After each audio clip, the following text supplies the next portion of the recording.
এবার আসেন বাজান আমার, গভীর মনোযোগ দিয়ে বসে যান। এবার নূরের নবী রাহমাতাল লিল আলামিনকে নেওয়ার জন্য এবার হালিমাতুস সাদিয়া রাদিয়াল্লাহু তাআলা আনহা উনি সহ উনার ওই তায়েফ থেকে একটা বাহিনী আসলো, এবার মক্কাতুল মুকাররমার মধ্যে আসলো ওনারা শিশু নেওয়ার জন্য, শিশু সন্তান নেওয়ার জন্য। বাজান আমার ওই হালিমাতুস সাদিয়া রাদিয়াল্লাহু তাআলা আনহার যে ঘোড়াটা করে আসবে ওই ঘোড়াটা অনেক দুর্বল, এত দুর্বল যে তার লগের যে সঙ্গীরা ছিল এই দুর্বল ঘোড়াটাকে রেখে তারা অনেক আগে আগে চলে আসলেন। আল্লাহু আকবার।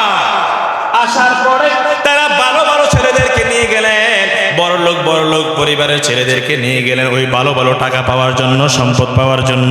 বাজান রে এবার হালিমাতুস সাদিয়া রাদিয়াল্লাহু তাআলা আনহা সবার শেষে আসলেন, কারণ ঘোড়াটা দুর্বল, যন্ত্র দুর্বল, যে বাহনে করে আসলো বাহনটা দুর্বল। আসার পরে দেখতে পাইলেন মক্কাতুল মুকাররমার মধ্যে কোনো ছেলে নাই, মাত্র একজন ছেলে আছে, যেটা হইল এতিম নবী রাহমাতাল লিল আলামিন। জোরে বলুন সুবহানাল্লাহ। এবার হালিমাতুস সাদিয়া বলে, আমি আর সন্তান না পাইয়া আমি ওই আখির নবী রাহমাতাল লিল আলামিনের চোখের দিকে তাকাইলাম। আমি যখন মুখের মধ্যে তাকাইলাম আমার দয়াল নবী গো এক নজরে আমি হালিমার দিকে তাকাইয়া রইছে, এমন ভাবে তাকাইলেন তার চেহারা থেকে নূর বের হচ্ছে। এবার হালিমা বলে, আমি আমার ডাইন দুধটা যখন পেয়ার নবীর মুখের মধ্যে দিলাম, আমার ভাইয়েরা আল্লাহ নবী রাহমাতাল লিল আলামিন কেমন বরকত কেমন রহমত।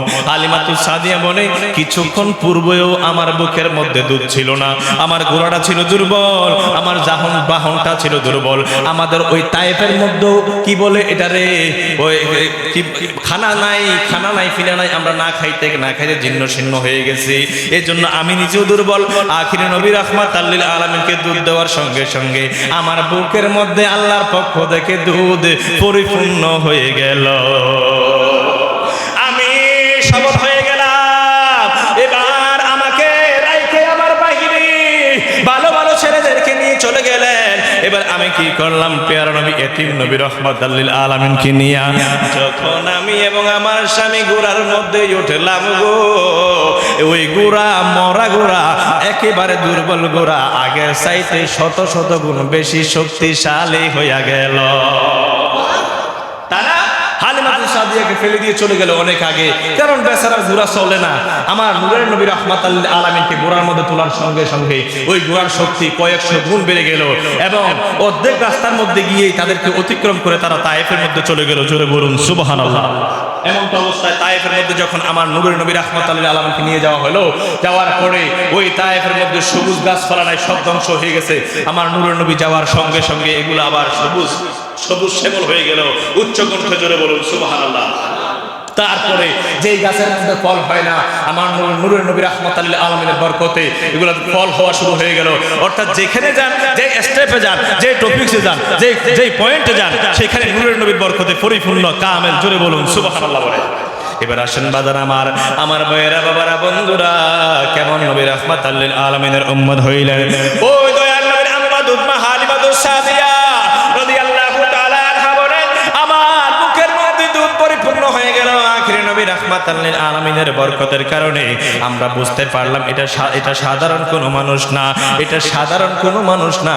আমরা ঘুমাইলে আমাদের চোখের মধ্যে কাতুর লাগে, আমাদের মুখের মধ্যে গন্ধ কয়, আমার দয়াল নবী রাহমাতাল লিল আলামিনের এগুলো কখনো হয় নাই। জগতের বন্ধুরে, আমরা হাজত করলে পায়খানা করলে পায়খানা থেকে গন্ধ আসে, কিতাব প্রমাণ করে দুনিয়ার কোনো মানুষ আমার নূরের নবীর পায়খানা দেখে নাই। বাজানো আমার জিন্দা নবী হায়াতুন নবী যখন পায়খানা করত, সঙ্গে সঙ্গে জমিন বক্ষণ করে নিত। সুবহানাল্লাহ বলে। ওরে নবী যখন গজল গাইলে সমস্যা নেই না, এখানে তো গজল গাইলে বলে আবার সমস্যা হয়। নবী যখন হাজত ছাড়তেন, আচ্ছা কই এটা, নবী যখন হাজত ছাড়তেন, ওরে জমি পেটে বক্ষণ করতেন, ওরে পাখিরা বাতাস করতেন নূর নবীজির গায়। জোরে বলুন সুবহানাল্লাহ বলে। এবার বলেন বাজান আমার নবী বড় হয়েছেন সেটা পরের কথা। হালিমাতুস সাদিয়া বলে, আমার জিন্দা নবী কখনো প্রস্রাব করে নাই ঘরের মধ্যে, অন্যান্য ছেলের মতো পায়খানা করে নাই। আমার নূরের নবীর চেহারার মধ্যে বোঝা যাইতো আমার সঙ্গে সঙ্গে মাটি আমার নূরের নবীর পায়খানাগুলো খেয়ে নিতেন। জোরে জোরে কন্যা সুবহানাল্লাহ। বাজার আমার ওই দয়ার নবী রাহমাতাল লিল আলামিনের মিলাদে আমরা খুশি না বেজার? আর একটু জোরে কোন খুশি না বেজার? এই কুল কায়নাত নূরের নবীর মিলাদে খুশি হয়েছে, শুধু একজন অসন্তুষ্ট হয়েছে, উনি হইল শয়তান, উনি হইল শয়তান। বাজান রে আমার, ওই শয়তান যেদিন নূরের নবী আগমন করে, শয়তানের পাশে ওই আবু কাবাইস নামক পাহাড়ের মধ্যে উঠে, এত বিশাল বড় একটা পাহাড়, ওই পাহাড়ের মধ্যে উঠে উনি এত বিশাল করে চিৎকার মারলেন। এবার অন্যান্য শয়তানরা আইসা বলল, লিডার আপনার কি হইল? বলে আমি কান্না করি এই জন্য, আজকে রাতের বেলা এমন একজন নবী আসবে গো, যে নবী আসলে আমার শয়তানি বন্ধ হবে, যে নবী আসলে দুনিয়ার বুকে সমস্ত অগ্নি পূজা বন্ধ হইব, যে নবী আসলে সমস্ত গন্ডামি বন্ধ হইব।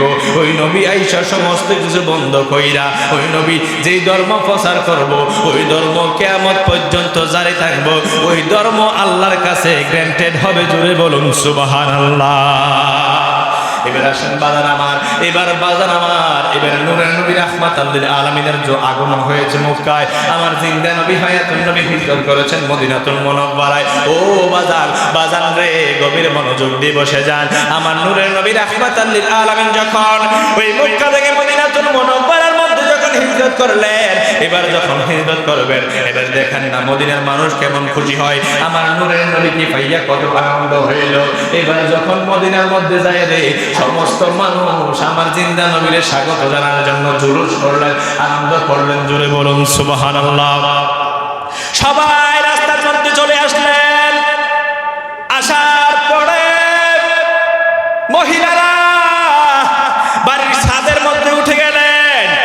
ছোট ছোট বাচ্চারা ওই মুরব্বীদের সঙ্গে জায়গা না পাইয়া খেজুর গাছের আগার মধ্যে উঠে গেলেন। আর মুরব্বীরা রাস্তা ফুরে গেল, প্রত্যেকে একে সুরে একে করতে, ছেলে কোন মেয়ে কোন বৃদ্ধ কোন যুবক কোন, সবাই এক সুরে বলতে লাগলেন, তলাল বদরু আলাইনা মিন সানিয়াতিল বিদা। সুবহানাল্লাহ বলে, ওয়াজাবা শুকরু আলাইনা মাদালিল্লাহি দাই। যখন না আল্লাহু আকবার। এবার শায়েখ বলে, ওরে লোকে বলে আমার ঘরে নাকি চাঁদ এসেছে। ওনারা বলছেন, ওই মক্কা মদিনার মানুষরা বলছেন, আমরা আজকে ধন্য, আমাদের জীবন আজকে ধন্য, আমাদের লাইফ সাকসেসফুল, কারণ দু জাহানের বাদশা নবী আমাদের মাঝে আগমন করেছে, আমরা খুশি আনন্দ, আমাদের আজকে ঈদের দিন। জোরে বলুন সুবহানাল্লাহ।